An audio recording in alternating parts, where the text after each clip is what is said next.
ఈ story previous పార్ట్కి continuation. మీకు ఈ స్టోరీ అర్థం కావాలనుకుంటే ముందుగా మీరు ది డ్రీమీ నైట్ పార్ట్ 1ని చూసి రండి. నేను లింక్ డిస్క్రిప్షన్లో ఇస్తాను.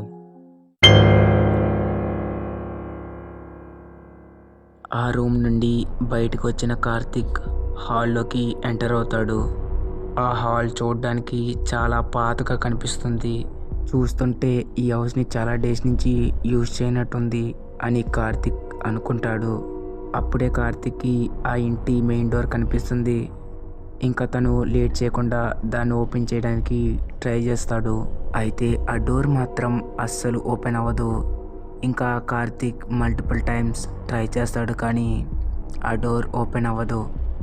అప్పుడే కార్తిక్ ఇంతకు ముందు వచ్చిన రూమ్ నుండి ఆ లేడీ నవ్వుతున్న సౌండ్ వినిపిస్తుంది.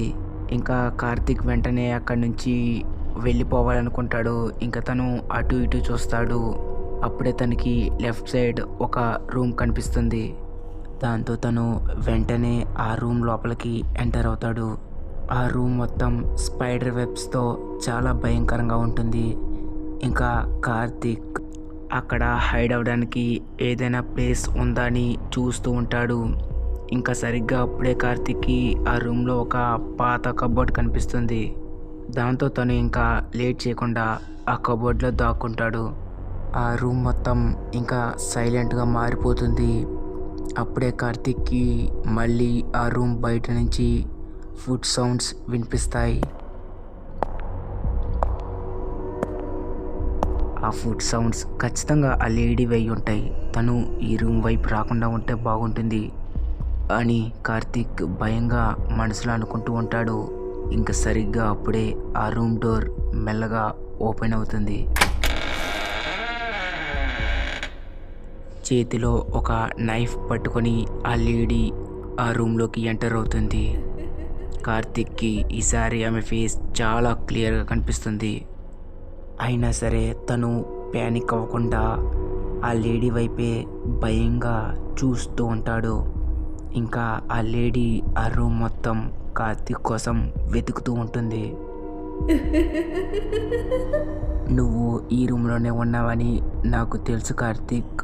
నువ్వు కానీ మర్యాదగా బయటకు వచ్చావంటే నిన్నేం చేయకుండా వదిలేస్తాను.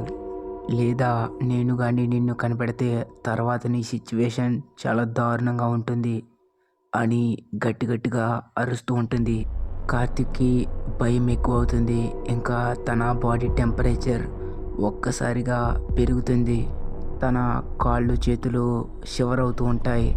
అయినా సరే తను కంట్రోల్ చేసుకొని ఇంకా ఆ కబోర్డ్లోనే దాక్కుంటాడు. ఇంకా ఆ రూమ్లో చాలాసేపు వెతికిన ఆ లేడీకి కార్తిక్ కనిపించకపోవడంతో ఇంకా తను బయటికి వెళ్తూ ఉంటుంది. కార్తిక్ అస్సలు సౌండ్ చేయకుండా తనని చూస్తూ ఉంటాడు. అయితే సరిగ్గా తను మళ్ళీ డోర్ దగ్గరగా వెళ్ళి ఆగుతుంది. ఇంకా కార్తిక్కి ఒక్కసారిగా కరెంట్ షాక్ కొట్టినట్టు అవుతుంది. ఇంకా లేడీ మెల్లగా కార్తిక్ దాక్కుని ఉన్న కబోర్డ్ వైపు తిరుగుతుంది. ఇంకా ఈరోజు నా పని అయిపోయింది, తను నన్ను ఖచ్చితంగా చూసేసి ఉంటుంది అని కార్తిక్ వణికిపోతూ ఉంటాడు. ఆ లేడీ మెల్లగా కార్తిక్ ఉన్న కబోర్డ్ వైపు వస్తూ ఉంటుంది. కార్తిక్ భయంతో గట్టిగా కళ్ళు మూసుకుంటాడు. 5 సెకండ్స్ తర్వాత ఆ రూమ్ మొత్తం చాలా సైలెంట్గా మారిపోతుంది. ఇదేంటి, ఇప్పటికే తను నన్ను చూసేసి ఉండాలి కదా, అసలు ఎటువంటి సౌండ్ లేదేంటి అని కార్తిక్ మెల్లగా కళ్ళు తెరుస్తాడు. తను చూసేసరికి ఆ రూమ్లో తనకి ఎవ్వరు కనిపించరు. కార్తిక్ ఇంకా ఆ కబోర్డ్లోనే ఉంటాడు. ఇప్పటి వరకు ఇక్కడే ఉంది కదా, ఇంతలోపు ఎక్కడికి వెళ్ళిపోయింది అని కార్తిక్ మనసులో అనుకుంటూ ఉంటాడు. సరిగ్గా అప్పుడే కార్తిక్ పక్కన ఏదో కదిలినట్టు అనిపించడంతో ఇంకా తను మెల్లగా తల తిప్పి పక్కకు చూస్తాడు. అక్కడ ఉన్నది చూడగానే కార్తిక్ వెన్ను చల్లబడుతుంది. ఇంకా తన ముందు ఒక స్ట్రక్చర్ లేని క్రియేచర్ ఉంటుంది. తన ఫేస్ మీద ఎటువంటి స్ట్రక్చర్ లేకుండా ఉంటుంది. కార్తిక్ వెంటనే 1 సెకండ్ కూడా లేట్ చేయకుండా ఆ కబోర్డ్ డోర్ ఓపెన్ చేసుకొని మళ్ళీ బయటికి పరిగెడతాడు. హాల్లోకి ఎంటర్ అయిన కార్తిక్ చూసేసరికి తనకి ఆ లేడీ మెయిన్ డోర్ దగ్గర నిల్చొని కార్తిక్ వైపు చూసి నవ్వుతూ ఉంటుంది. ఇంకా కార్తిక్ వెంటనే భయంగా పక్కనే ఉన్న స్టెప్స్ ఎక్కి సెకండ్ ఫ్లోర్కి వెళ్తాడు. ఇంకా ఆ లేడీ కూడా కార్తిక్ని ఫాలో అవుతూ వస్తూ ఉంటుంది. కార్తిక్ భయంతో గట్టిగా అరుస్తూ పరిగెడుతూ ఉంటాడు. సెకండ్ ఫ్లోర్కి చేరుకున్నాక కార్తిక్కి ఒక రూమ్ కనిపిస్తుంది. ఇంకా తను ఒక సెకండ్ కూడా ఆలోచించకుండా ఆ రూమ్ లోపలికి వెళ్ళి ఆ రూమ్ లోపల నుండి లాక్ చేస్తాడు. అతి కష్టంగా ఆ లేడీ నుంచి తప్పించుకున్న కార్తిక్ అదే డోర్కి జారబడి వెనక్కి తిరిగి చూస్తాడు. ఆ రూమ్ మొత్తం చిన్నపిల్లలు ఆడుకునే బొమ్మలతో నిండిపోయి ఉంటుంది. అలాగే గోడ పైన ఏవో పిచ్చి గీతలు గీసి ఉంటాయి. అదంతా చూసిన కార్తిక్కి అది చిన్నపిల్లల రూమ్ అని అర్థమవుతుంది. ఇంకా కార్తిక్ ఆ రూమ్ మొత్తం కేర్ఫుల్గా చూస్తూ ఉంటాడు. అప్పుడే తనకి గోడపైన ఒక పాత ఫోటో కనిపిస్తుంది. అదేంటో చూడాలి అనే క్యూరియాసిటీతో తను ఆ ఫోటో దగ్గరికి వెళ్తాడు.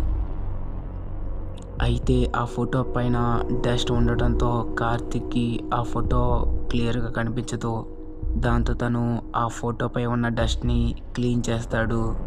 ఇంకా ఆ ఫోటోని చూసిన కార్తిక్ ఒక్కసారిగా స్టన్ అవుతాడు. ఎందుకంటే ఆ ఫోటో ఎగ్జాక్ట్గా తను ఇంతకుముందు చదివిన బుక్లో ఉన్న ఫోటోలాగే ఉంటుంది. అయితే ఈసారి ఆ పాప ఫేస్ ఇంతకు ముందులా కాకుండా చాలా కోపంగా అలాగే క్రీపీగా కనిపిస్తుంది. కార్తిక్ అలా షాక్లో ఉండగా సరిగ్గా అప్పుడే తన వెనక ఏదో సౌండ్ వినిపిస్తుంది. దాంతో కార్తిక్ వెంటనే వెనక్కి తిరిగి చూస్తాడు. అక్కడ ఉన్నది చూడగానే కార్తిక్ రోమాలు ఒక్కసారిగా నిక్కబొడుచుకుంటాయి. ఎందుకంటే ఆ ఫోటోలో ఉన్న పాప ఈసారి తన ఎదురుగా ఉంటుంది. ఇప్పుడు ఆ పాప ఫేస్ చాలా భయంకరంగా ఉంటుంది. తనకి కళ్ళు ఉండాల్సిన ప్లేస్లో 2 బ్లాక్ హోల్స్ మాత్రమే ఉంటాయి.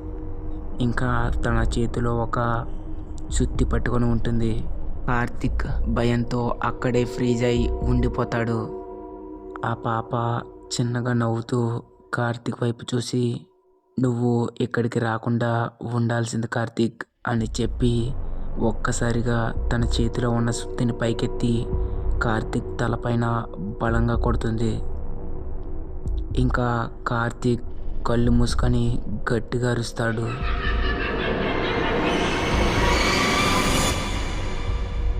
"కార్తిక్, ఏమైంది? ఎందుకు అరుస్తున్నావు?" అని కార్తిక్ ఫాదర్ అడగడంతో కార్తిక్ ఒక్కసారిగా ఉలిక్కిపడి నిద్రలోంచి పైకి లేస్తాడు. "ప్లీజ్ నన్ను చంపొద్దు" అని కార్తిక్ రిక్వెస్ట్ చేస్తూ ఉంటాడు. అది విన్న కార్తిక్ ఫాదర్, "ఏమైంది కార్తిక్? పీడకలు ఏమైనా కన్నావా? ఫాస్ట్గా ఫ్రెష్ అప్ అయ్యి కిందకు రా. మీ మమ్మీ బ్రేక్ఫాస్ట్ రెడీ చేసింది.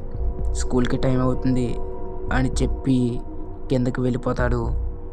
కాసేపటికి అదంతా ఒక డ్రీమ్ అని రియలైజ్ అయిన కార్తిక్ వెంటనే టేబుల్ వైపు చూస్తాడు.